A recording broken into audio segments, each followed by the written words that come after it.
You shout hallelujah. Yeah, hallelujah. Right now, Judges chapter 15. Ìwé onídàájọ́ orí kẹẹ̀dógún. Judges 15, Ìwé onídàájọ́ orí kẹẹ̀dógún. verse 11 to 16. Ẹsẹ̀ kọkànlá sí kẹrìndínlógún. Then 3,000 men of Judah went up to the top of the rock Etam and said to Samson, Knowest thou not that the Philistines are rulers over us? What is it that thou hast done unto us? And he said unto them, As they did unto me, so have I done unto them. Nígbà náà ni ẹgbẹ̀ẹ́dógún ọkùnrin Júdà sọ̀kalẹ̀ lọ sí pàlàpàlà àpáta Étámù. Wọ́n sì wí fún Sámsónì pé, Ìwọ kò mọ̀ pé àwọn Fílístínì ní aláṣẹ lórí wa. Kí ni èyí tí ìwọ ṣe sí wa yìí? Òun sì wí fún wọn pé, Gẹ́gẹ́ bí wọ́n ti ṣe sí mi, bẹ́ẹ̀ ni èmi ṣe sí wọn. Let's go on to verse 14. Kí a lọ sí ẹsẹ̀ ìkẹrìnlá. And when he came unto Lehi, the Philistines shouted against him. And the Spirit of the Lord came mightily upon him, and the cords that were upon his arms became as flax that was burnt with fire, and his hands loosed from off it, and his bands loosed from off his hand. Nígbà tí ó dé Léhì, àwọn Fílístínì hó bò ó, ẹ̀mí Olúwa sì bà lé, okùn tí ó sì wà ní apá rẹ̀ sì dàbí okùn ọ̀gbọ̀ tí ó ti jóná, ìdè rẹ̀ sì tú kúrò ní ọwọ́ rẹ̀. And he found a new jawbone of an ass, and put forth his hand, and took it, and slew 1,000 men therewith. Ó sì rí párí ẹ̀rẹ̀kẹ́ kẹ́tẹ́kẹ́tẹ́ tútù kan, ó sì na ọwọ́ rẹ̀, ó sì mú, ó sì fi pa ẹgbẹ̀rún ọkùnrin.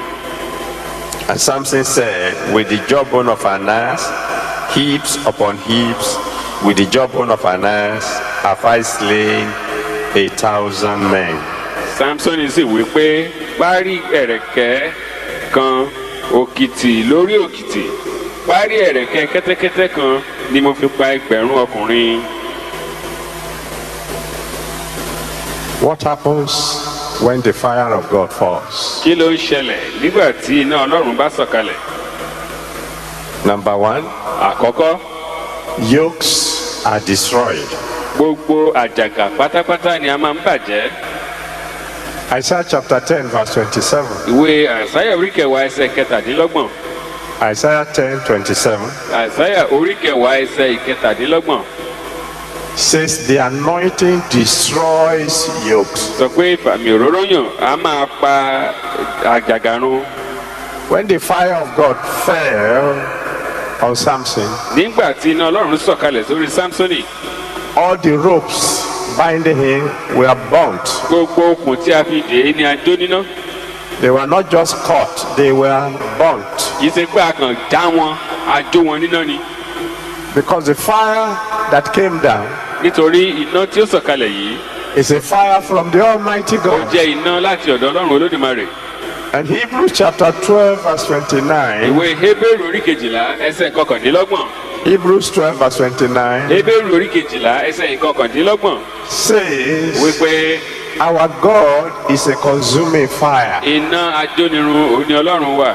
So when the fire of God comes down, Nígbà tí iná Ọlọ́run bá sọ̀kalẹ̀, yokes, seen and unseen, àwọn àjàgà tí a fojú rí àti èyí tí a kò fojú rí, are destroyed by the fire of God. òun ni à ń parun pátápátá nípa iná Ọlọ́run. And I'm praying for someone here tonight Mo sì ń gbàdúrà fún ẹnìkan ní ìlálẹ́ yìí. that whatever yokes may remain in your Pé life, kájàgà tó bá kù sínú ayé rẹ, that which is not letting your hand to prosper, èyí tí ò jẹ́ kí ọwọ́ rẹ ó ṣe rere ni, that which have been hindering your legs from making èyí progress, tí ò jẹ́ kí ẹsẹ̀ rẹ ó lọ sí ní ìlọsíwájú. they shall be consumed tonight in Jesus' name. Amen. Gbogbo wọn la ó dóorun lálẹ́ yìí lórúkọ Jésù. The second thing that happens when the fire falls Ohun èkejì tó ń ṣẹlẹ̀ nígbà tí iná bá sọ̀kalẹ̀ is that the one on whom the fire falls become empowered.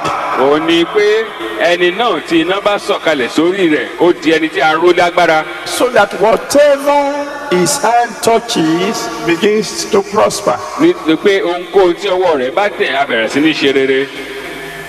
Samson found the jawbone of an ass. Samsoni rí párí ẹ̀rẹ̀kẹ́ kẹ́tẹ́kẹ́tẹ́ kan. And the jawbone of an ass suddenly became a weapon of war. Òun parí ẹ̀rẹ̀kẹ́ kẹ́tẹ́kẹ́tẹ́ yìí ó wá ohun èlò ogun lọ́wọ́ rẹ̀. Because when the fire of God falls, nítorí nígbà tí iná Ọlọ́run bá sọ̀kalẹ̀, the one on whom it falls ẹni náà tí iná sọ̀kalẹ̀ lé lórí receives power. á gba agbára Ọlọ́run. In Acts chapter 1 verse 8. nínú ìwé Iṣẹ́ Àpọ́stélì orí kìíní ẹsẹ̀ ìkẹjọ. Acts 1 verse 8. Iṣẹ́ Àpọ́stélì orí kìíní ẹsẹ̀ ìkẹjọ. The Bible says we shall receive power Bíbélì wípé yín yóò gba agbára when the Holy Ghost is come upon nígbà us. tí ẹ̀mí mímọ́ bá bà lé yín. In Acts chapter 3 ní Iṣẹ́ Àpọ́stélì orí kẹta verse 1 to 8. ẹsẹ̀ kìíní sí ìkẹjọ. Acts 3 verse 1 to 8. Àpọ́stélì orí kẹta ẹsẹ̀ kìíní sí ìkẹjọ. After fire had come upon Peter, ní lẹ́yìn ìgbà tí iná ti sọ̀kalẹ̀ lórí Pétérù, he took a layman by the hand, ó wá di arọ nì lọ́wọ́ mú. and because his hand has received power, nítorí pé agbára rẹ̀ sì ara rẹ̀ ọwọ́ tiẹ̀ ti gba agbára. he was able to transfer that power into the layman. ó ní àǹfààní láti mú kí agbára náà kí ó wọ inú ayé ọkùnrin arọ yìí. And the layman now began to walk. ọkùnrin arọ náà bẹ̀rẹ̀ sí ní rìn. I want you to stretch forth your hand at this mo moment wá fẹ́ kí o na ọwọ́ rẹ síwájú nísinsìnyí. and say, fire of God, mo wá sọ pé iná Olúwa ò fall on these hands, ó lé mi lọ́wọ́. so that from now on, ó lè bàjẹ́ látòní lọ. whatever I touch ohunkóhun tí n bá dáwọ́lé will begin to yóò prosper. sì máa ṣe rere. The third thing that happens ohun kẹta tí ó ṣẹlẹ̀ when fire of God falls tí iná Ọlọ́run bá sọ̀kalẹ̀ is that all external enemies are ó destroyed. ní pé gbogbo àwọn ọ̀tá ìta gbogbo wọn pátá ni a ó parun. Samson took the jawbone of an ass, Samsoni mú párí ẹ̀rẹ̀kẹ́ kẹ́tẹ́kẹ́tẹ́. and suddenly all the enemies that didn't run lay down dead. àwọn ọ̀tá tọkọ̀ tán ọ̀sá àwọn ọ̀tá alénimádẹ́rì wọ́n di òkú. You see, the Bible says in Psalm 68, Bíbélì sọ nínú orin Dáfídì orí kejìdínláàádọ́rin verses 1 and 2. ẹsẹ̀ kínní àti ìkejì. Psalm 68, verses 1 and orin 2. Dáfídì orí kejìdínláàádọ́rin ẹsẹ̀ kínní àti ìkejì. It says, when God arises, pé nígbà tí Olúwa bá dìde his enemies will scatter. àwọn ọ̀tá rẹ̀ wọ́n di ẹni tí à ń lé tó ń sá. And I'm prophesying to someone here tonight. mo wá ń sọ tẹ́lẹ̀ fẹ́ nìkan ní ìlálẹ́ yìí. By the time you return home, ìgbà tí wàá bá fi padà délé. you'll find that all your enemies are gone. Amen. gbogbo àwọn ọ̀tá rẹ̀ yóò ti sá fún ọ. Deuteronomy 28, Deuteronomy orí kejìdínlọ́gbọ̀n. thank you, Father. Amen.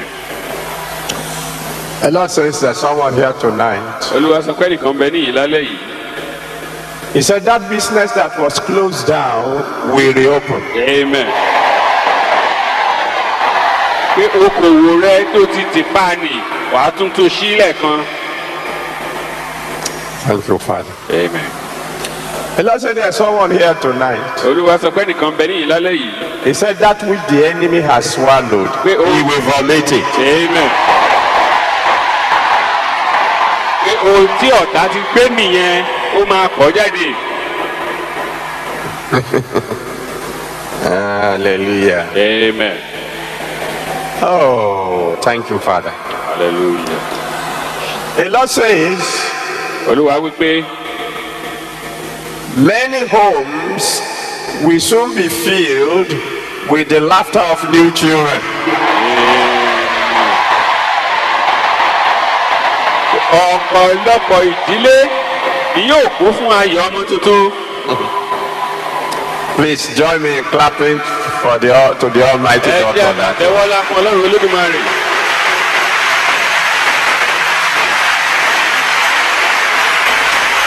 Now, Deuteronomy 28, Deuteronomy orí kejìdínlọ́gbọ̀n verses 1 and 7 ẹsẹ̀ kínní àti ìkeje says clearly, ó sọ báyìí pé that when you are obedient to God, nígbà tí ìwọ bá gbọ́ràn sí ọlọ́run you won't have to fight your enemies. ó nílò láti máa bá àwọn ọ̀tá rẹ jà.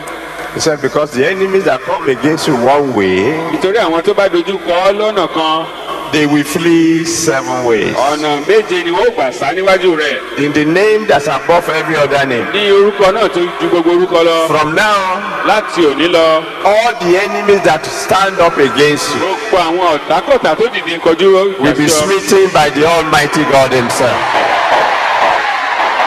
ni ọlọ́run olódùmarè á lù lálùbọ́lẹ̀. The fourth thing that happens ohun kẹrin tó ń ṣẹlẹ̀ when the fire of God falls nígbà tí iná ọlọ́run bá sọ̀kalẹ̀ is that the household enemies will be disappointed. òun ni wípé ojú yóò ti àwọn ọ̀tá ìdílé. It was the relatives of Samson that bound him. àwọn ìbátan àwọn ìdílé Sámsọ́nì ló dé lókun. They were the one who handed him over to the external enemies. àwọn náà gbé ilé ọ̀tá òde lọ́wọ́. They were those who felt, let's get rid of this troublemaker. àwọn ni wọ́n sọ wípé káwọn ó tiẹ̀ ṣekú pa ẹni tó ń dá òfò lù wọ́n yìí. They thought that Samson will never come back home. èrò wọn ni pé Sámsọ́nì o àlọ́ rámírámí rẹ̀ ni wọ́n mọ̀ rí. But God disappointed them. ṣùgbọ́n ọlọ́run dójú tì wọ́n. All the enemies in your father's house, gbogbo àwọn ọ̀tá ilé bàbá ẹ. all the enemies in your mother's house, àwọn ọ̀tá ìdílé ìyá rẹ. all the enemies in your husband's house, àwọn ọ̀tá ìdílé ọkọ. all the enemies in your wife's house. àti àwọn ìtá ìdílé ìyàwó. After tonight, lẹ́yìn alẹ́ yìí they shall be disappointed. lọ́lọ́run ó dojú tì gbogbo wọn.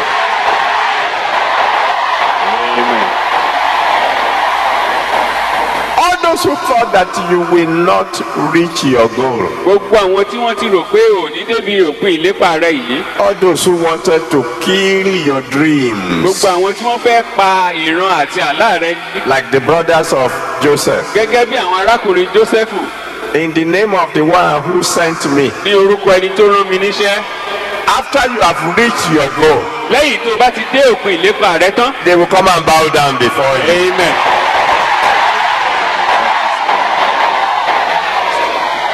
wọ́n á wá tẹríba fún ọ. David said Dávidi wípé in Psalm 23, ní orin Dávidi orí kẹtàléníogún verse 5, ẹsẹ̀ ìkarùn-ún. hallelujah glory. thank you, Father. amen. The Lord said there's someone here tonight olúwa sọ pé nìkan bẹ níyìn lálẹ́ yìí. who is downcast. ẹni tí inú rẹ̀ bàjẹ́. He asked me to tell you, ẹni ò sọ fún ọ. your son will rise again. amen. oòrùn rẹ yóò dúnà lẹ́ẹ̀kan sí i. David said, bí Dávidi wípé thou preparest a table before me ìwọ tẹ́ tábìlì oúnjẹ sílẹ̀ níwájú mi in the presence of my enemies. ní ojú àwọn ọ̀tá mi. I assure every one of you listening to me tonight, mo fi dá gbogbo yín tí ń gbọ́ mi lálẹ́ yìí lójú. whether the enemy likes it or not, bí ọ̀tá fẹ́ o bó kọ̀ o. it shall be well with you. amen. yóò dára fún yín.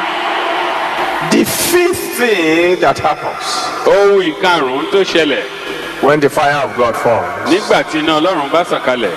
is that destiny will be restored. ó ní wípé a ó dá àyànmọ́ padà. When the relatives of Samson nígbà tí àwọn ìdílé Sámsọ́nì brought him bound tí wọ́n dé tó gbé wá to the enemy, fún àwọn ọ̀tá. they thought his destiny was over. wọ́n rò pé òpin ti dé bá àyànmọ́ rẹ̀. But then the Almighty God has a purpose for the life of Samson. ṣùgbọ́n ọlọ́run olódùmarè ní ètò erédìí kan pàtàkì fún ìdílé ayé Samson. And God saw to it ọlọ́run sì wá rí i dájú that the plan of the enemy to truncate the destiny of Samson was foiled. pé ọlọ́run rí i dájú pé gbogbo ète àti àyínnìke ọ̀tá láti bá àyànmọ́ Samsoni jẹ́ ló dojúbolẹ̀. I've always said it. èmi tí máa ń fi gbogbo ìgbà sọ pé Nobody comes to this world without a reason. kò sí ẹni tó wá sáyé yìí láì ní ìdí kan pàtàkì. God sent you to this world for a purpose. Ọlọ́run rán ọ wá sínú ayé yìí fún ìdí kan pàtàkì ni. When you were young, Nígbà tó wà ní kékeré, you had some beautiful dreams. àwọn àlá tó rẹwà kan bẹ nínú rẹ̀. You had dreams of greatness. Ìran pé wàá di ẹni ńlá ló nígbà yẹn. But as time began to go, Ṣùgbọ́n bí àkókò ti ń lọ, it looks as if those dreams will never be fulfilled. ó wá dàbí ẹni wípé ìran náà wà ní múṣẹ mọ́. I have good news for you Ó tonight. wá rí ìròyìn ayọ̀ fún ọ ní ìlálẹ́ yìí. Before the end of this year, Ọdún yìí ó tó parí. you will have a testimony. Amen. Wàá rẹ́rìí ńlá.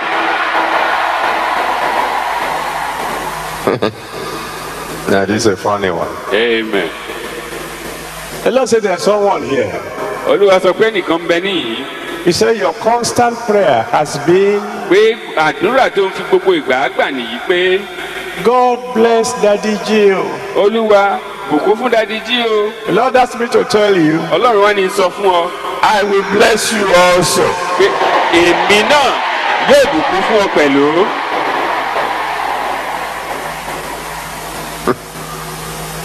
Hallelujah. Amen. The Lord said there's someone here tonight. Olúwa sọ pé nìkan wà ní ìlálẹ́ yìí He said before the end of this month, pé kóṣù yìí tó parí this month of March, oṣù kẹta tá a wà nú ẹ̀ yìí He said you will sing, pé wàá wá kọ orin kan. He has done it for me. Ó ti ṣe fún mi. Ó ṣe fún mi. Bóyá kò lè ṣe. Ó ti ṣe fún mi. If you are the one, let me hear you shout hallelujah. Hallelujah.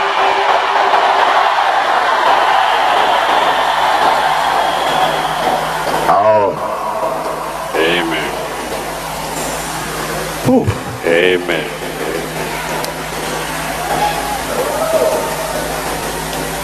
It's a very serious one. The Lord said there's someone Olúwa sọ pé nìkan wà níyì. who has made up his mind Ẹni tó ti pinnu that he will deal ruthlessly with the redeemed Christian Church of God. wípé òun ó fi imú ìjọ ìràpadà dánrin.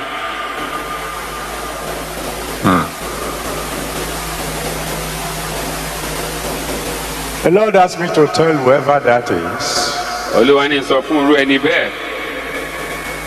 and he's not saying the fellow is here, he just said there's someone like that. If you know such a fellow, please tell him. Ọlọ́run ò sọ pé bóyá nìyẹn wà níyìn o ṣùgbọ́n ibi yòówù kó wà tó bá sì jẹ́ pé o mọ irú ẹni bẹ́ẹ̀ jọ̀wọ́ bá ń sọ fún un tó jíṣẹ́ fún un. He said the fellow should choose the type of death that he wants to die. Pé kérú ẹni yẹn kó fọwọ́ ara rẹ̀ yan irú ikú tó bá fẹ́ kó pa òun. And he said he can have one out of four. Pé kó mú kan nínú mẹ́rin tí mo fẹ́ sọ yìí. Motor accident, Ó yá kó kú nínú ìjàmbá ọkọ̀. sleep and not wake up, Kó kàn sùn kó má sì jí mọ́. cancer Tàbí àrùn jẹjẹrẹ. or heart attack. Tàbí àìsàn tọkàn. Please, I beg you, if you are here, Mo bẹ̀ ọ́ tó bá ń bẹ níyì. if you are the one and you are here, Tó bá jẹ́ wọlé ni náà tó wà níyì. stay put with God at the altar tonight. Don't go home begging until he will change his mind. Kó o wá síwájú pẹpẹ kó o wá takú síwájú Olódùmarè kó o bẹ̀ ẹ́ títí yóò fi yí ọkàn rẹ̀ padà. When we finish, don't go, stay put, and you know, he knows all things. Oh Lord. Tá a bá parí kó o wá síwájú pẹpẹ níwájú Ọlọ́run kí o takú síwájú Olódùmarè pé kó ṣàánú fún ọ. Ó mọ ohun gbogbo.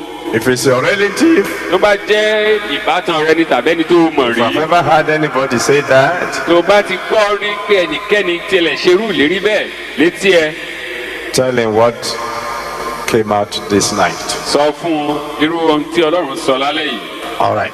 Now, the sixth thing that happens when the fire falls ohun ìkẹfà tí ń ṣẹlẹ̀ tí iná bá ti sọ̀kalẹ̀ is that when the fire falls on you, suddenly you begin to have the last laugh. òun ni wípé nígbà tí iná náà bá sọ̀kalẹ̀ sínú ayé tiẹ̀ ìwọ ló máa ń rẹ́rìn-ín àríkẹ́yìn lórí ọ̀tá. The Philistines were rejoicing. àwọn ọ̀tá àwọn Fílístínì inú wọn dùn wọ́n ń yọ̀ They were shouting, wọ́n hóye we got our enemy. pé ọwọ́ wa ti tẹ ọ̀tá wa tá à ń wá He's even bound. a tilẹ̀ ti dé lókùn. Oh, this fellow is finished. ó ti tán fún un. But ṣùgbọ́n o not long after that, láìpẹ́ láì jìnnà lẹ́yìn rẹ̀ Samson was the one saying, Sámsónì lẹni tó wá ń bẹ̀rẹ̀ sí ní sọ wípé with the jawbone of an ass, pẹ̀lú párí ẹ̀rẹ̀kẹ́ kẹ́tẹ́kẹ́tẹ́ I have wiped out my enemies. ni mo fi ṣẹ́gun àwọn ọ̀tá mi. I prophesy to someone here today, mo wá sọ tẹ́lẹ̀ fún ẹni tí ń bẹ níyì lónìí in the name that's above every other name, ní orúkọ tó ju gbogbo orúkọ lọ. you will laugh last. ìwọ Amen. ìwọ ni wàá rẹ́rìí kẹ́yìn lórí ọ̀tá ẹ. In Daniel chapter 6, ìwé Dáníẹ́lì orí ìkẹfà you know the story from verse 1 to 24. ó mọ ìtàn náà láti ẹsẹ̀ kìíní dé kẹrìnlélógún. Daniel chapter 6, Dáníẹ́lì orí kẹfà from verse 1 to 24. ẹsẹ̀ kìíní dé kẹrìnlélógún. The enemy saw the way Samson was rising, wọ́n rí bí Dáníẹ́lì ti ń ga sókè sí i lójoojúmọ́. so they plotted against him wọ́n wá gbé tí ọ̀tẹ̀ sí i to put an end to him permanently. bí wọ́n lè bá fi òpin sí ayé ẹ̀. They threw him into the den of wọ́n lions, wá sọ ọ́ sínú ihò kìnìún. rolled a stone across the mouth. wọ́n fi òkúta dí i. They thought this fellow is finished. wọ́n rò pé ó ti tán fún un. I'm sure they must have gone home laughing and rejoicing. mo mọ̀ pé nírú alẹ́ ọjọ́ yẹn ayọ̀ alábátà ni wọ́n lọ yọ̀ lé wọn gbà wọ́n délé. But by the following morning, ṣùgbọ́n láàárọ̀ ọjọ́ kejì Daniel came out alive. Dáníẹ́lì jáde láàyè. And then the king sent for the enemies ọba tún wá ránṣẹ́ pé gbogbo àwọn ọ̀tá yìí. and asked them to go into the den ó ní káwọn themselves. náà lọ pé wọ́n lọ dé bá kìnìún lálejò. I assure you, mo wá fi dá ọ lójú. by the time the sun rises this day, nígbà tí òòrùn ó bá fi máa yọ lónìí. it will be your turn to laugh at your enemies. ìwọ ló máa yan ayọ̀ ṣẹ́gun lórí àwọn ọ̀tá ẹ. In Exodus chapter 12, nínú ìwé Ẹ́kísódù orí kejìlá.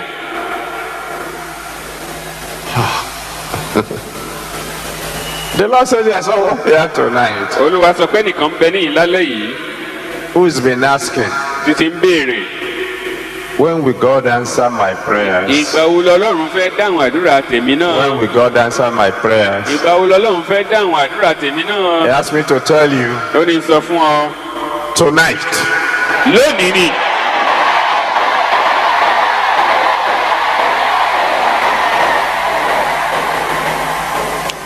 Oh my God. hallelujah. Now this one is for me. èmi lọ́lọ́run bá sọ̀rọ̀ nísinsìnyí. So let me say amen before I tell you. amen amen amen amen. The Lord said there's someone here tonight. Ọlọ́run sọ pé ẹnìkan bẹ ní ìlálẹ́ yìí. He said, take a proper record of where you are now. pé ṣe àkọọ́lẹ̀ àti àkíyèsí pàtàkì ní irúpò tó wà lónìí gangan. He said, because I'm about to take you far. pé nítorí pé òun Ọlọ́run fẹ́ mú ọ lọ síwájú gan-an síwájú sí i. In Exodus chapter 12, Ẹ́kísódù orí kejìlá verse 31 to 36, ẹsẹ̀ kọkànlélọ́gbọ̀n sí kẹrìndínlógójì. when the fire of God fell in the land of Egypt, nígbà tí iná Ọlọ́run sọ̀kalẹ̀ sílẹ̀ Íjíbítì. Pharaoh sent for Moses in a hurry. Fáráò ránṣẹ́ sí Mósè lọ́gán. The one who had said, ẹni tó ti fìgbà kan lénu. who is your God? pé ọ̀tá lọ́lọ́run ẹ̀yẹ. I don't know him, mo mọ̀ rí. and I'm not going to let you go. mo sì ní jẹ́ kó o lọ. Now say, ó wá sọ nísinsìnyí pé Go quickly. jọ̀wọ́ ẹ jáde kánkán. Go and worship your God. ẹ lọ sin ọlọ́run nì. And bless me also. bẹ́ẹ̀ ni kí ẹ sì bùkún fún èmi náà. I can see Moses saying, mo wá rí Mósè tó ń sọ báyìí pé. I thought you said you don't know my God. ebo olóògùn ọlọ́run tí mò ń sìn ni. You are now asking that God to bless o you. tún wá ń bẹ̀bẹ̀ nísinsìnyí kọ́lọ́run mi ó bùkún fún ọ. All those who have been asking, where's your God? gbogbo àwọn tí wọ́n ti ń béèrè pé ń bo lọ́lọ́run ẹ̀ wà yẹn. You will laugh last over them. Amen. ìwọ ló máa rẹ́rìn-ín ìṣẹ́gun lórí wọn. Let me take one more point because there is something, one or two special things God wants to do tonight. ẹ jẹ́ a tún rí oúnjẹ nǹkan wò sí i kí a tún tẹ̀síwájú. When the fire of God falls, nígbà tí iná ọlọ́run bá sọ̀kalẹ̀ sínú ayé èèyàn kan, a child of God will begin to sing a new song. ọmọ ọlọ́run á bẹ̀rẹ̀ sí ní máa kọ orin tuntun. Humanly speaking, nípa tènìyàn, if Samson had a song, tí inú Samsoni bá bàjẹ́, if he has a song, tó bá ní orin kan, before the fire fell, kí iná yẹn tó sọ̀kalẹ̀ ni, it will be, it looks as if the end has come. orin tí ìbá máa kọ ni pé bóyá òpin ti dé o. But after the fire fell, ṣùgbọ́n lẹ́yìn tí iná náà sọ̀kalẹ̀ tán, he began to sing a ó new wá song. bẹ̀rẹ̀ sí ní kọ orin tuntun. Every one of you here gbogbo tonight, yín ti ń bẹ ní ìlálẹ́ yìí, in the mighty name of Jesus, ní orúkọ ńlá ti Jésù. you will begin to sing a new song. Amen. gbogbo yín lẹ́ ò kọrin tuntun. Psalm 40, orin Dáfídì orin 40 verse 1 to 3. ẹsẹ̀ kìíní sí ìkẹta. Psalm 40, verse 1 to 3. orin Dáfídì orin 40 ẹsẹ̀ kìíní sí ìkẹta. He said, when I cry to the Almighty God, pé nígbà tí mo ké pe Ọlọ́run Olódùmarè, brought me out of the merry clay, òun mú mi gòkè lọ láti inú ihò ìparun, and he put a new song in my mouth. ó sì fi orin tuntun sí mi lẹ́nu. The Bible says Bíbélì wípé in Psalm 126, ní orin Dáfídì orí kẹrìndínní ogóje, Psalm 126, orin Dáfídì orí kẹrìndínní àádóje, verse 1 to 3, ẹsẹ̀ kìíní sí ìkẹta. he said, when the Lord turned the captivity of Zion, pé nígbà tí Olúwa kó ìkógun, we were like them that dream. àwa dàbí àwọn tí ó ń lá àlá. He said, then was our mouth filled with laughter, ìgbà náà ni ẹnu wa kún fún ẹ̀rín, and our tongue with singing, àti ahọ́n wa fún orin. in the name that's above every other name. ní orúkọ tó ju gbogbo orúkọ lọ. From this moment onward, láti àkókò yìí lọ, you'll be laughing for joy. wàá máa rẹ́rìn-ín ayọ̀ ni. Amen. You'll be singing a new song. orin tuntun ni wàá sì máa kọ. In 1 Samuel chapter 2, ní Sámúẹ́lì kìíní orí kejì. Amen. Hallelujah. Glory to God. hallelujah. But this one again is for me, so I will just say amen and then tell you. The Lord said there's someone here tonight. Olúwa sọ pé nìkan bẹ ní ìlálẹ́ yìí. Impossible as it may appear to you. bí ó ti rí lójú rẹ bíi pé kò ṣeé ṣe nìtó. He said one day lọ́jọ́ kan, when you arrive anywhere, nígbà tó bá dé ibikíbi, everybody will stand up. gbogbo ènìyàn ló máa dìde. Amen.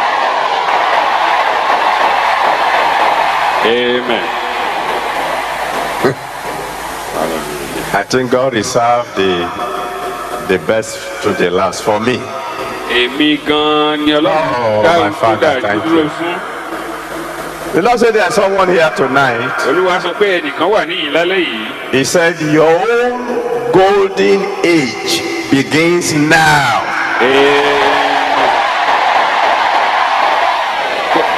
Ọdún wúrà tiẹ̀ ó ṣẹ̀ṣẹ̀ bẹ̀rẹ̀ ni. Thank you, my Father. Amen.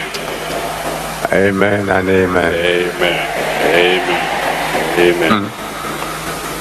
Daddy says Dáàdì sọ wípé it is usually said wọ́n máa ń sọ flowers fade, pé àwọn òdòdó á máa rẹ̀, stories end, ìtàn á máa dópin, He said, but there's someone here tonight. pé ṣùgbọ́n ẹnìkan wà níyì lálẹ́ yìí. Your testimony will never end.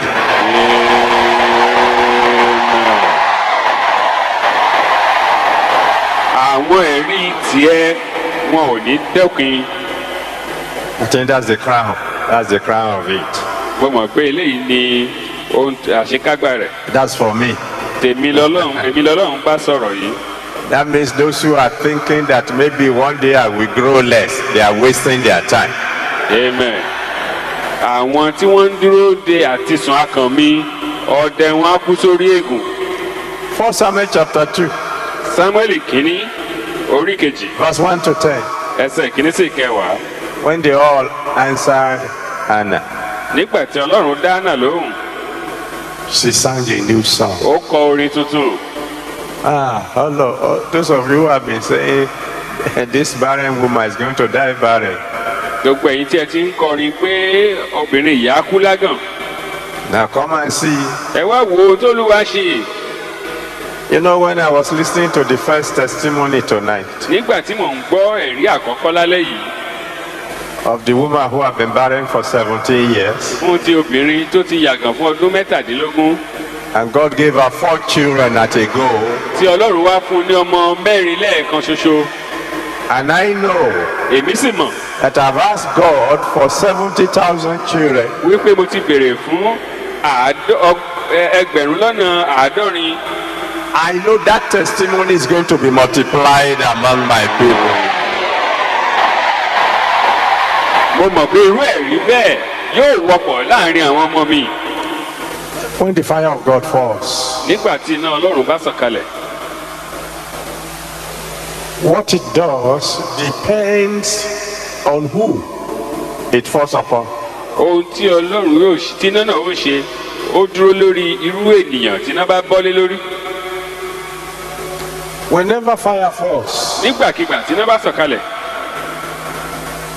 it either turns what it falls upon to fire, bóyá kó yí ohun tó bá bọ́lé lórí kó sọ òun náà di iná or turn it to ashes. tàbí kó sọ di eérú. You put a piece of wood in the fire, tó bá fi igi síná the good part of the wood èyí tó dáa nínú rẹ̀ will also become fire. àwọn yẹn náà wọ́n á di iná. The bad part of the wood èyí tí ò dáa nínú ẹ̀ will become ashes. wọ́n á di eérú.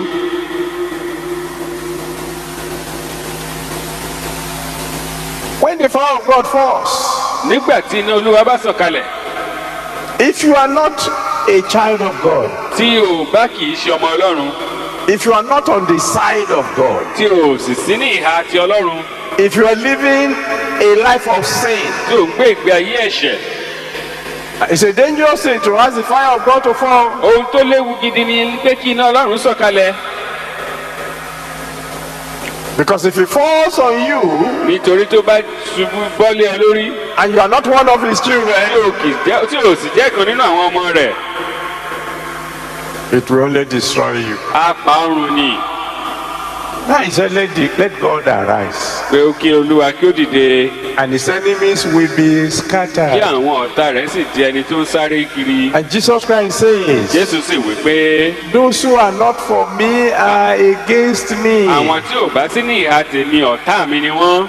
If you are not born again, tí ò bá di àtúnbí if all your sins have not been washed away by the blood of the Lamb, tí a ò sì fi ẹ̀jẹ̀ ọ̀dọ́ àgùntàn wẹ gbogbo ẹ̀ṣẹ̀ rẹ̀ dànù. and you say, let the fire fall, tí o sì wá ń sọ pé kí ni olúwa ó sọ bọ́ọ̀lù lẹ̀. how are you going to handle it? báwo ló ṣe fẹ́ ṣe é. If you are not yet born again, tí o bá ti di àtúnbí you better run forward now. ó sàn fún ọ kó o sáré wá síwájú nísinsìnyí. Come and give your life to Jesus. kí o wá fi ayé rẹ fún jésù lọ́gán. Let the blood of Jesus wash away your kí sins. ẹ̀jẹ̀ jésù kristi kó wẹ gbogbo ẹ̀ṣẹ̀ rẹ dànù. And then, nígbà náà when the fire comes, tí iná bá wá máa sọ̀kalẹ̀ it will provide you with mighty miracles. a lè fún ọ ní àwọn ẹ̀rí ńlá bákan náà. So if you want to give your life to Jesus, tó bá fẹ́ fi ayé rẹ fún jésù begin to come now. máa bọ̀ nísinsìnyí. If you are very far away, tó o bá jẹ́ pé ọ̀nà tó wà jìnnà, then you should begin to move very, very fast. kó tètè bẹ̀rẹ̀ sí ní máa sáré láti ọ̀nà tó jìn yẹn wá.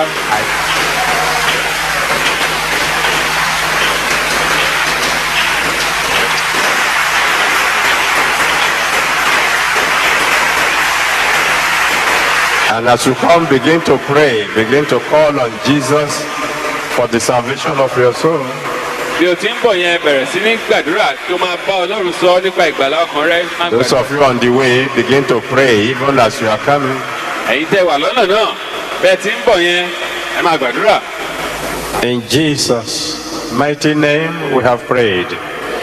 ní orúkọ ńlá jésù la gbàdúrà. Savior, we bless your name. olùgbàlà àbùkún fún orúkọ mímọ́ yẹn. Thank you for your word. àdúpẹ́ fún ọ̀rọ̀ rẹ. Thank you for these your children. àdúpẹ́ fún àwọn ọmọ rẹ yìí. That before this evening you have not allowed them to perish. pé o jẹ́ kí wọ́n ṣègbè ṣáájú àṣálẹ́ yìí. Now they have come to you. nísinsìnyí wọ́n ti wá tọ̀ wá. Please receive them in Jesus' name. ẹ jọ̀wọ́ ẹ tẹ́wọ́ gbà wọ́n lórúkọ jésù. Forgive them in Jesus' name. ẹ dáríjì wọ́n lórúkọ jésù. Let your blood cleanse them from all their sins in Jesus' name. ẹ jẹ́ kí ẹ̀jẹ̀ yín kó wẹ̀ wọ́n mọ́ kúrò nínú ẹ̀ṣẹ̀ wọn lórúkọ jésù. Save their souls tonight ẹ gba ọkàn wọn là and lálẹ́. write their name in the book of life in Jesus' name. kí ẹ sì kọ orúkọ wọn sínú ìwé ìyè lórúkọ jésù. When the fire falls tonight, nígbà tí iná bá máa sọ̀kalẹ̀ lálẹ́ yìí. let it bring them miracles in Jesus' name. kí iná náà kó mú iṣẹ́ ìyanu bá wọn lórúkọ jésù. And I pray that they will never go back to the world in Jesus' name. mo sì gbàdúrà kí wọ́n má ṣe padà sáyé lórúkọ jésù. Thank you, Almighty God. ẹ ṣe olódùmarè. In Jesus' mighty name we have prayed. ní orúkọ ńlá jésù la gbàdúrà. Amen. àmín. You're watching Redemption Way.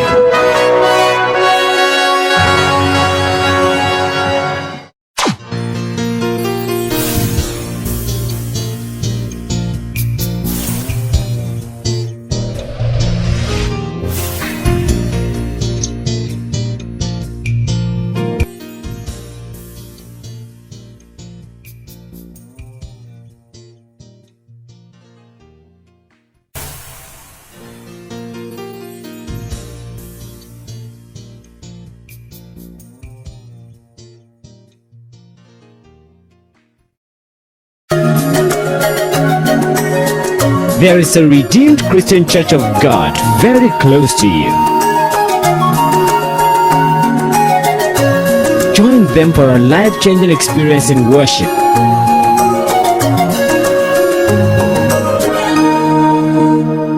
The Lord is going to surprise someone here tonight. Join Pastor E.A. Adeboye and other men of God every first Friday of the month as they lead multitudes of worshippers to the presence of God in the monthly Holy Ghost service at the Redemption Camp, Kilometer 46, Lagos Ibadan Expressway from 6:30 p.m. to 4.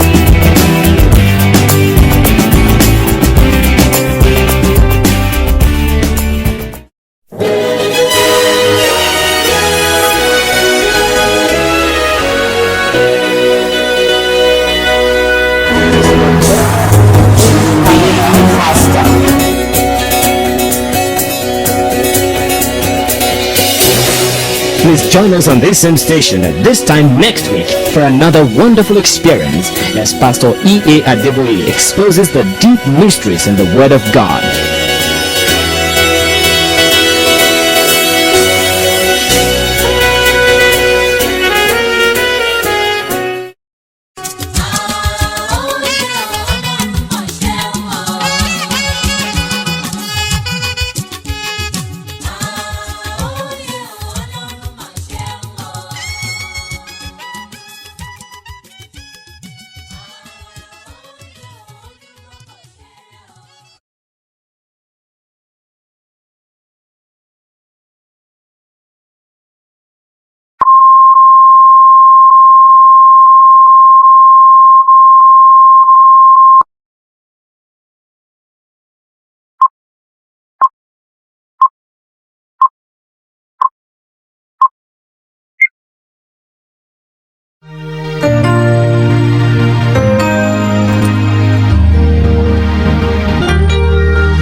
declare.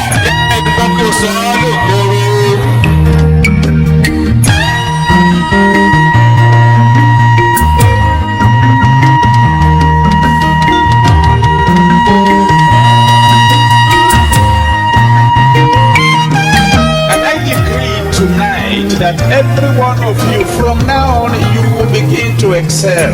Amen.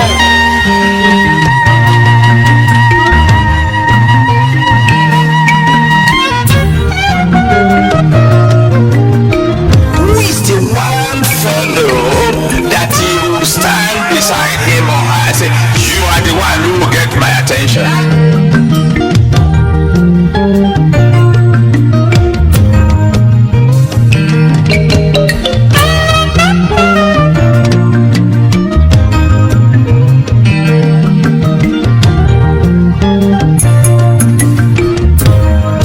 The anointing allows you to enter into overflowing blessings.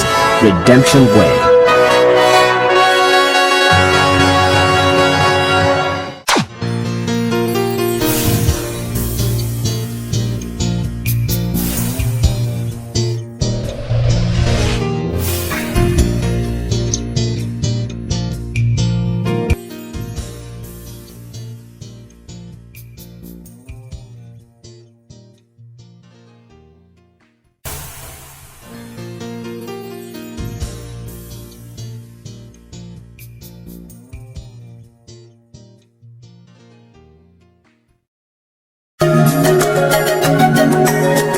There is a redeemed Christian Church of God very close to you. Join them for a life-changing experience in worship,